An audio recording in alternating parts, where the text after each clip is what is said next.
If you think that this whole thing is a charade cooked up by a shadowy international globalist cabal, you will have trouble deciding where to stop.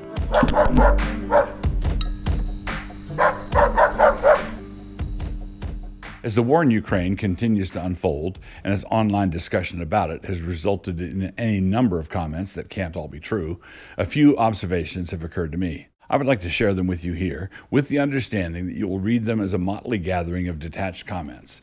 I'm sure there's a thread in there somewhere, but there's no necklace. Think of it as a handful of pearls. Christians should refrain from pontificating about the war unless they are actively involved in trying to help ameliorate the suffering caused by the war. I have vouched for my friends in Jeep who are doing really good work, and unless you have another good work that you trust, then lend a hand there. If you want to talk about the war, that could be good depending on what you say, but whether it is good or not, it is important to do something tangible for the widows and orphans first. James 2:16, 1 John 3:17. This will help avoid the temptation that many online observers will face, which is the challenge of successfully pivoting from one field of expertise to another in such a short time. I mean having to transition from amateur expertise regarding infectious respiratory illnesses to amateur expertise on Eastern European affairs is not a leap that everyone should try to make, and especially if they've done nothing for the widow and orphan. Avoid conspiratorial thinking, and by that I mean a narrow explanation that explains absolutely everything. If you think that this whole thing is a charade cooked up by a shadowy international globalist cabal, you will have trouble deciding where to stop. I mean, if this is just a Potemkin war, put on for show and to keep the rubes distracted, then it would be hard to avoid the conclusion that Putin himself was in on it, agreeing to conduct a lame invasion just for show.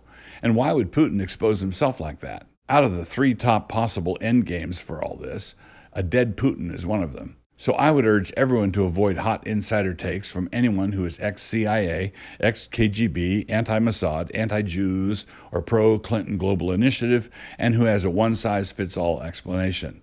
There are many players. To our friends in Ukraine, we know that we do not know what it is like to have our homeland invaded like this, and our cities shelled and civilians targeted, and all the rest of it. And we also know that it must be greatly heartening to have virtually the entire international community rally to your cause.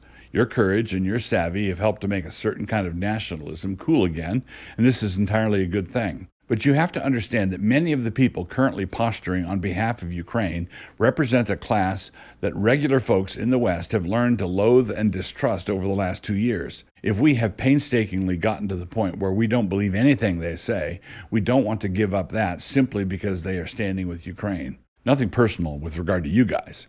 Also, to our friends in Ukraine, you may be appalled by the thesis offered by Peter Hitchens, which is that the West missed an opportunity back in the 90s to bring Russia to a more sensible way of being Russian. Disagreeing with him is fine, and I differ with parts of what he's arguing myself. And full disclosure, Peter's a friend of mine. But keep in mind that over the last 2 years, Peter has been a one-man liberty army in the UK, standing virtually alone against the kind of regnant folly that the global autocrats are trying to cram down our throats everywhere. He is no friend of Putin at all. A suffocating autocracy is being established in the UK, and Peter has been virtually the only one resisting it.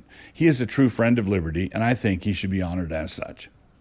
Why are the Ukrainians fighting so doggedly? That question was once posed by a Yankee to a captured Confederate soldier, and the answer was, because you're here. Keep it up and stay after it. I believe that you stand a good chance of winning this war.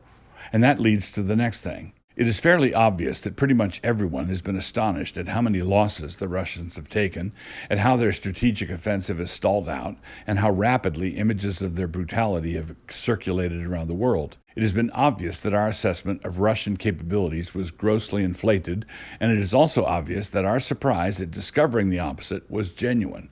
It is very easy to talk about how Russians felt threatened by NATO, but surely it is obvious now that NATO felt threatened by Russia. Perhaps if our intelligence had been better, we wouldn't have been, but it seems obvious that we were. And countries like Poland that felt threatened by Russia and who wanted to get into NATO as a consequence were wanting to do that for reasons of defense only. Anybody who thinks that the Poles were itching to carve out a little piece of Western Russia for themselves is delusional. While it may be true that Russia felt threatened by Poland, and Poland felt threatened by Russia, and all at the same time, the cases are still dissimilar because Poland was right to feel that way. Right? Wrong? These are unusual words, oh stranger. I've said before that we should try to read the story on the basis of information that is generally available on the surface. In ancient times, there were no cameras on the battlefield. the Battle of Marathon. In recent times, there were television crews on the battlefield, Vietnam. The presence of those cameras altered the way fighting had to be done and altered it radically. In this war, there are cameras everywhere. This is therefore a social media war, and Putin has done more in 3 weeks to make Russia an international pariah and a paper tiger.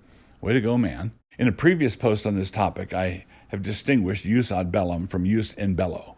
The former has to do with how justice should determine a decision to go to war in the first place, and the latter has to do with just conduct in your way of fighting in the course of the war.